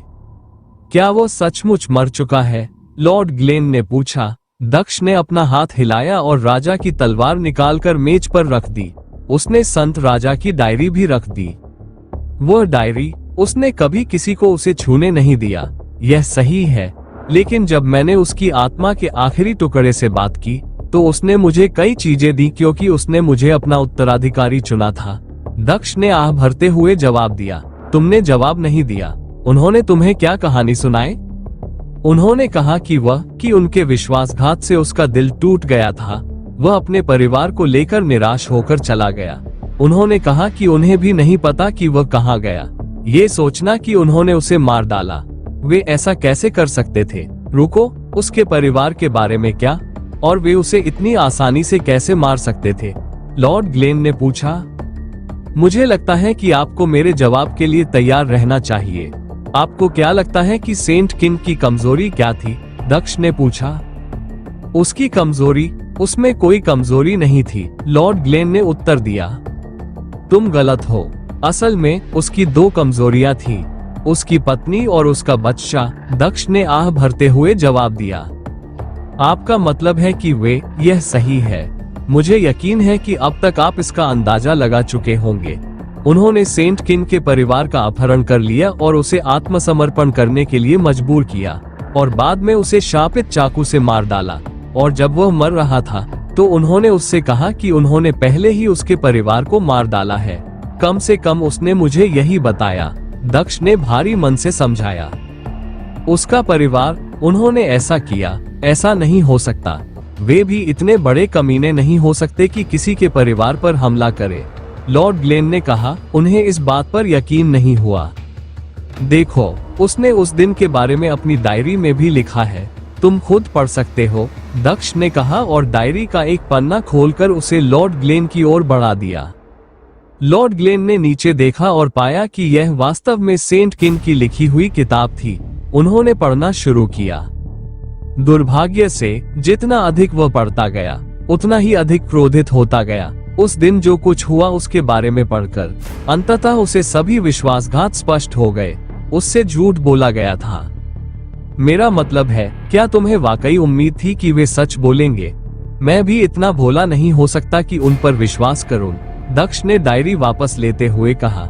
उसने उसे फिर से अपनी स्टोरेज रिंग में रख लिया। लॉर्ड ग्लेन कुर्सी पर बैठे थे, मानो हार मान चुके हो और हार मान चुके हो। उन्हें अभी भी यकीन नहीं हो रहा था कि जो कुछ हुआ था वो सब कुछ हो चुका है। संत राजा मर चुका था और उसका परिवार भी मारा गया था और उसे पता भी नहीं चला। वो अभी भी यही सोच रहा था कि विश्वासघात के बाद वे गुस्से में यहाँ से चले गए। दक्ष को देखकर और संत राजा की आभा को महसूस करके वह खुश था। उसे विश्वास था कि उसे उन तक वापस पहुंचने का सुराग मिल गया है। उसे लगा कि वह संत राजा और उनकी युवा पीढ़ी से मिल सकता है। दुर्भाग्यवश इसका परिणाम ये हुआ कि उन्हें उनकी मृत्यु की बुरी खबर मिली और यह कि अब वह उनसे कभी नहीं मिल सकेंगे। वह अपना सिर नीचे झुकाए रहा, कुछ भी नहीं बोला। उसे इस तरह देखकर दक्ष भी कुछ नहीं बोला। उसने उसे अपने विचार समेटने का समय दिया क्योंकि यह शायद उसके लिए कठिन समय था। लगभग आधे घंटे के बाद ही लॉर्ड ग्लेन ने अपना सिर उठाया। उसकी आंखें रक्त की तरह लाल लग रही थी, लेकिन उसका चेहरा शांत लग रहा था। तो तुम उसके उत्तराधिकारी हो? उसने दक्ष से पूछा। यह सही है। उसने मुझे अपना उत्तराधिकारी बनाया और मुझसे कहा कि वह चाहता है कि मैं उसका बदला पूरा करूं। दक्ष ने जवाब दिया। अब तक उसे यकीन हो गया था कि वह लॉर्ड ग्लेन पर भरोसा कर सकता है। इसके अलावा एक शक्तिशाली समर्थन होना हमेशा एक अच्छा विचार होता है। क्या उसने तुमसे सम्राटों को मारने के लिए कहा था? लॉर्ड ग्लेन ने पूछा। यह सही है। वह चाहता था कि मैं उन चारों को मार डालूं ताकि उसकी आत्मा को शांति मिल सके। दक्ष ने जवाब दिया। यही कारण है कि मैं अमर दुनिया में हूँ। मुझे नहीं लगता कि अब आपको ऐसा करने की जरूरत होगी। चारों सम्राट जल्द ही मर जाएंगे, लॉर्ड ग्लेन ने आह भरते हुए कहा। तुम्हारा क्या मतलब है? वे जल्द ही मरने वाले हैं। कैसे? दक्ष ने उलझन में पूछा। क्या उसका मतलब था कि वह उन्हें मारने वाला था? ऐसा नहीं लग रहा था। हाँ, वे जल्द ही मर जाएंगे और अमर दुनिया शायद नष्ट हो जाएगी। कम से कम यह वह नहीं होगा जिसे हम जानते हैं, लॉर्ड ग्लेन ने उत्तर दिया। और यह कैसे होगा? दक्ष ने भौहें सिकोड़ते हुए पूछा। ब्लड ड्रैगन सम्राट, लॉर्ड ग्लेन ने बियर का एक और घूंट लेते हुए जवाब दिया। ब्लड ड्रैगन सम्राट? मुझे नहीं लगता कि मैंने कभी यह नाम सुना है। क्या तुम्हारा मतलब ब्लड ड्रैगन्स के किसी नेता से है? दक्ष ने उलझन में पूछा। उसने अभी अभी एक ब्लड ड्रैगन को वश में किया था, लेकिन उसे किसी ब्लड ड्रैगन सम्राट के बारे में पता नहीं था। वो ड्रैगन मंदिर भी गया था और उसे बस इतना पता था कि ज्यादातर ब्लड ड्रैगन मर चुके थे क्योंकि वे बिना किसी मूल स्थान पर रहते थे, जबकि कुछ दुर्लभ ड्रैगन मंदिर छोड़कर चले गए थे। मुझे यकीन है कि आपने उसके बारे में नहीं सुना होगा। ये चौंकाने वाली बात नहीं है। मुझे लगता है कि अधिकांश लोगों ने ये नाम नहीं सुना होगा। केवल हम पुराने लोग ही इसके बारे में जानते हैं। लेकिन एक समय था जब ब्लड ड्रैगन सम्राट को हर कोई जानता था, लॉर्ड ग्लेन ने कहा और अतीत के बारे में बताना शुरू किया, जिसके बारे में केवल कुछ उच्च प्रोफाइल वाले लोग ही जानते थे। ये कई साल पहले की बात है। वास्तव में ये हमारे पहले सम्राट के समय की बात है, संत सम्राट की पीढ़ी से कई पीढ़ियों पहले की। ब्लड ड्रैगन सम्राट वास्तव में एक भयावह तानाशाह था, न केवल मनुष्यों के लिए बल्कि ब्लड ड्रैगन्स के लिए भी। इसीलिए मनुष्य और रक्त ड्रैगन उसके खिलाफ योजना बनाने और उससे हमेशा के लिए छुटकारा पाने के लिए एक साथ आए। लेकिन वह उनसे ज्यादा शक्तिशाली था। वे उसे ताकत से नहीं रोक सकते थे, इसलिए उन्होंने योजनाएं बनाई।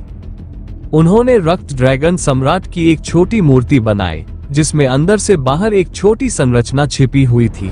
कुछ बेहतरीन किस्मत की मदद से वे मूर्ति के निर्माण को पूरा करने में कामयाब रहे और इसे रक्त ड्रैगन सम्राट को उपहार के रूप में दे दिया।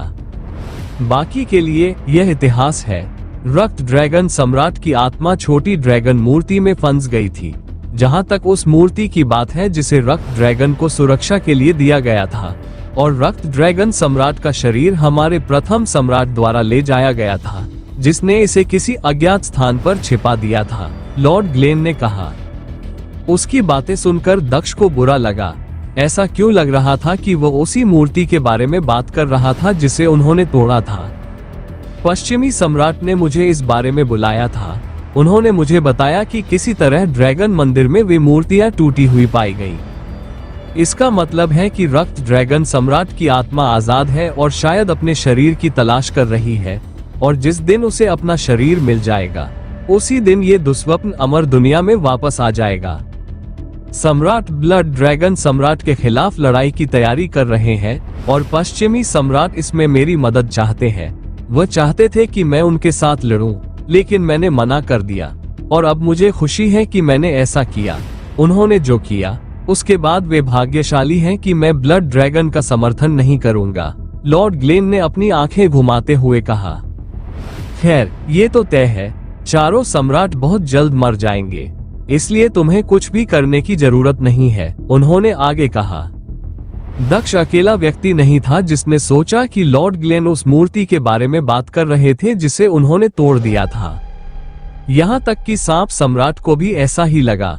वो खुद को रोक नहीं सका और बोल पड़ा, आह, यह मूर्ति ऐसी क्यों लग रही है जैसे कि डब्ल्यू। चुप रहो, दक्ष ने दहाड़ते हुए सर्प सम्राट को बीच में ही रोक दिया। लॉर्ड ग्लेन दक्ष को इतनी जोर से चिल्लाते देख आश्चर्यचकित हो गए। मेरा मतलब है, लॉर्ड ग्लेन बोल रहे हैं, उनकी बात मत काटो, दक्ष ने अपना संयम वापस पाते हुए कहा। अपने विचारों में उसने सर्प सम्राट को बताया कि मामला क्या था। मैं ये भी जानता हूँ कि वो उस मूर्ति के बारे में बात कर रहा है जिसे हमने नहीं, उस मूर्ति के बारे में जिसे आपने तोड़ा है, लेकिन इस बारे में पूरी ताकत से चिल्लाने और पूरी दुनिया को ये बताने का कोई कारण नहीं है कि आप इस त्रासदी के लिए जिम्मेदार थे, इसलिए चुप रहो। सर्प सम्राट ने सिर हिलाया और कुछ और नहीं कहा। कृपया उसे माफ कर दे, वह नहीं जानता कि कब अपना मुंह बंद रखना है। दक्ष ने अपना ध्यान वापस लॉर्ड ग्लेन की ओर मोड़ते हुए कहा। वैसे भी मैं इसके बारे में उत्सुक था।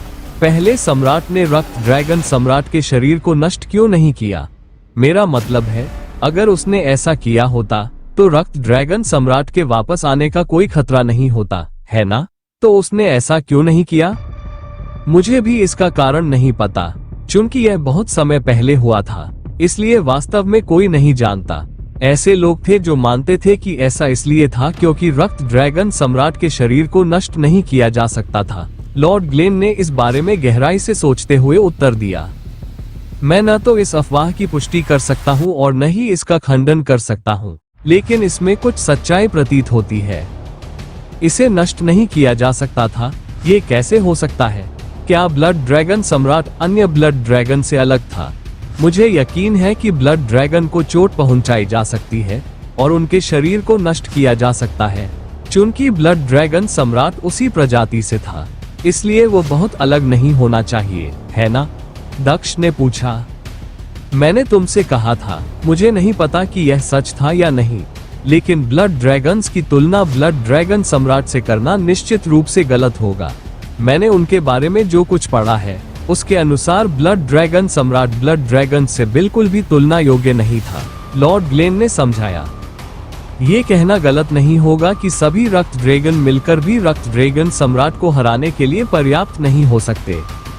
इसके अलावा उसका उपचार भी बहुत ही अविश्वसनीय था। कोई भी उसे कैसे भी घायल करे, वो पलक झपकते ही ठीक हो जाता था, उन्होंने आगे कहा। इसलिए मैं समझ सकता हूँ कि उसके शरीर को नष्ट करना क्यों कठिन था। ये भी संभव है कि असली कारण कुछ और ही रहा हो और हम सब गलत हो सकता है कि कुछ और रहा हो जिसने उसे ऐसा करने से रोका हो। मुझे संदेह है कि कोई ऐसा व्यक्ति जीवित है जो इसका कारण जानता हो, उन्होंने बियर का एक और घूंट लेने से पहले कहा। ब्लड ड्रैगन्स का उपचार निश्चित रूप से अच्छा है, ये सच है, दक्ष ने पुष्टि की। एक ब्लड ड्रैगन से लड़ने के बाद वह जानता था कि उसे घायल करना कितना कठिन था। बिल्कुल, वैसे भी मुझे नहीं लगता कि अब यह मायने रखता है। अतीत में है। जो वास्तव में मायने रखता है वह ये है कि रक्त ड्रैगन सम्राट का शरीर अभी भी मौजूद है और अब उसकी आत्मा मुक्त है। ये जल्द ही उसके शरीर में वापस आ जाएगी और संत सम्राट का बदला पूरा हो जाएगा, लॉर्ड ग्लेन ने हंसते हुए कहा। आह, लेकिन ऐसा नहीं है। अगर ब्लड ड्रैगन सम्राट उन्हें मार देता है तो यह मेरे लिए एक समस्या होगी। मैं उसे उन्हें मारने नहीं दे सकता, दक्ष ने मुस्कुराते हुए कहा। क्यों, क्या तुम ऐसा नहीं चाहते? वैसे भी मैं उन्हें इतनी आसानी से मारने के लिए पर्याप्त मजबूत नहीं हूँ। अगर मैं उनमें से किसी पर हमला भी कर दूं, तो भी वे बच सकते हैं। जहाँ तक तुम्हारा सवाल है, तुम इस समय बहुत कमजोर हो, इसलिए तुम भी ऐसा नहीं कर सकते। अगर ब्लड ड्रैगन सम्राट ऐसा करता है तो इसमें क्या बुराई है? लॉर्ड ग्लेन ने भौहें सिकोड़ते हुए पूछा। समस्या मेरी स्वर्गीय शपथ है, दक्ष ने आह भरते हुए समझाया। संत राजा ने मुझे एक स्वर्गीय शपथ दिलाई कि मैं सैकड़ों वर्षों में 4 सम्राटों को मार डालूंगा। चूंकि मेरी शपथ उन्हें मारने की थी, इसलिए इससे कोई फर्क नहीं पड़ेगा कि रक्त ड्रैगन सम्राट ने उन्हें मार दिया, यह मायने नहीं रखेगा। और यदि उनमें से एक की मृत्यु हो जाती है तो मेरे लिए अपनी स्वर्गीय शपथ पूरी करना असंभव हो जाएगा। आप अनुमान लगा सकते हैं कि यह मेरे लिए कितना बुरा होगा, उसने बियर की बोतल उठाते हुए कहा। जितना ज्यादा वो इस बारे में सोचता था, उसका सिर भी दर्द करने लगा था। अब उसे न सिर्फ 4 सम्राटों को मारना था, बल्कि उन्हें ब्लड ड्रैगन सम्राट से भी बचाना था, जब तक कि वह उन्हें मारने में सक्षम न हो जाए। ये सब इसलिए क्योंकि उन्होंने एक साधारण सी दिखने वाली मूर्ति को तोड़ दिया था। वो सर्प सम्राट को भूलने से खुद को रोक नहीं सका, क्योंकि वो बियर पीने लगा था। सर्प सम्राट ने मासूमियत का नाटक करते हुए दूसरी ओर देखना शुरू कर दिया। क्या तुमने वाकई वो विशेष स्वर्गीय शपथ ली थी? तुम्हें इसके बजाय स्वर्गीय शपथ लेनी चाहिए थी कि तुम ये सुनिश्चित करोगे कि सभी 4 सम्राट मर जाएं। तुम इस मुसीबत में फंस गए होते, लेकिन मुझे लगता है कि अब बहुत देर हो चुकी है। मेरी मदद से भी तुम सम्राटों को नहीं मार सकते, क्योंकि रक्त ड्रैगन सम्राट जाग गया है, लॉर्ड ग्लेन ने अपना सिर हिलाते हुए कहा। मुझे पता है कि मेरे पास ज्यादा समय नहीं है, मैं उन्हें इतनी जल्दी नहीं मार सकता। मेरे पास एकमात्र तरीका है रक्त ड्रैगन सम्राट की जागृति को रोकना। यही एकमात्र तरीका है जो मुझे नजर आता है, या शायद मैं उसे वश में करने की कोशिश कर सकता हूँ। ब्लड ड्रैगन सम्राट को वश में करना। लॉर्ड ग्लेन ने दक्ष की बात सुनते ही जोर से ठहाका लगाया। उसे यकीन नहीं हो रहा था कि कोई वास्तव में ब्लड ड्रैगन सम्राट को वश में करने की बात कर रहा है। मुझे लगता है कि तुम रक्त ड्रैगन सम्राट को कम आंक रहे हो। ये झूठ है। वो ऐसा व्यक्ति नहीं है जिसे इस तरह से वश में किया जा सके। वो अमर दुनिया में किसी से भी ज्यादा शक्तिशाली है। केवल वही व्यक्ति जो उससे अधिक शक्तिशाली हो, उसे सफलतापूर्वक वश में कर सकता है, और अमर दुनिया में ऐसा कोई व्यक्ति नहीं है। हेलो दोस्तों, ये हमारा वीडियो है। वीडियो को आप ले सकते हैं, हमें कोई समस्या नहीं है। नॉवेल ऑफ किंग चैनल को सब्सक्राइब करें, लाइक, शेयर और ज्यादा से ज्यादा कमेंट करना। अगले पार्ट के लिए धन्यवाद। यहाँ तक कि पहला सम्राट भी इतना शक्तिशाली नहीं था कि रक्त ड्रैगन सम्राट को वश में करने के बारे में सोच सके। आप तो दूर की बात है, लॉर्ड ग्लेन ने समझाया। वे इस बात से आश्चर्यचकित थे कि दक्ष कितना भोला था। उन्होंने आगे कहा, केवल स्वर्ग या दानव लोक के लोग ही ऐसा करने के लिए पर्याप्त रूप से शक्तिशाली हो सकते हैं, लेकिन वे भी अमर दुनिया के मामले में तब तक शामिल नहीं होंगे जब तक कि यह उनके लिए महत्वपूर्ण मामला न हो। इसलिए अमर दुनिया अपने आप में ही है। यह अमर दुनिया नहीं है जो अपने आप में है, बल्कि मैं हूँ। मुझे रक्त ड्रैगन सम्राट को रोकना है, और मुझे लगता है कि उसे वश में करना ही एकमात्र विकल्प है यदि हम उसकी आत्मा से पहले उसके शरीर को खोजने में विफल रहते हैं। दक्ष ने गंभीरता से उत्तर दिया। उसने वश में करने के लिए सामान्य तरीके का इस्तेमाल नहीं किया। उसने अपने वंश के प्रभुत्व का इस्तेमाल करके उन्हें अनुबंध के लिए मजबूर किया। अगर जानवर ने मना कर दिया, तो उसके पास मरने के अलावा कोई दूसरा विकल्प नहीं था, जब तक कि उसके पास दक्ष के वंश से ज्यादा मजबूत वंश न हो। फिलहाल वो केवल यह आशा कर सकता था कि उसका वंश रक्त ड्रैगन सम्राट के वंश से अधिक मजबूत हो। मैं उन सभी कमीनों को ब्लड ड्रैगन सम्राट द्वारा नष्ट होते देखना चाहता था, और मैं खुद को इसमें शामिल नहीं करना चाहता था। लेकिन अब जब संत सम्राट के उत्तराधिकारी की जान दांव पर लगी है, तो मैं आपकी मदद करूंगा, लॉर्ड ग्लेन ने पुष्टि की। लेकिन आपको टैमिंग के बारे में भूल जाना चाहिए, यह असंभव है। उन्होंने आगे कहा, इसके बजाय पहले रक्त ड्रैगन सम्राट के शरीर को खोजने पर ध्यान केंद्रित करें। और वो शव कहाँ है? क्या तुम्हें कुछ पता है कि वह कहाँ हो सकता है? दक्ष ने व्यंग्यात्मक ढंग से मुस्कुराते हुए पूछा। उसे खुद भी इसके बारे में कुछ पता नहीं था, और उसे पूरा यकीन था कि लॉर्ड ग्लेन के मामले में भी यही स्थिति थी। जैसी कि उम्मीद थी, लॉर्ड ग्लेन ने भी अपना सिर हिलाया। क्या उस डायरी में रक्त ड्रैगन सम्राट के शरीर के बारे में कुछ नहीं है, या उसे कहाँ रखा गया था? उसने दक्ष से पूछा। जहां तक मुझे याद है, इसमें ब्लड ड्रैगन सम्राट का एक भी उल्लेख नहीं है। मैंने इसे शुरू से अंत तक पढ़ा है, और मुझे कुछ भी नहीं मिला, दक्ष ने आह भरते हुए समझाया। क्या सचमुच कोई अन्य व्यक्ति नहीं है जो उस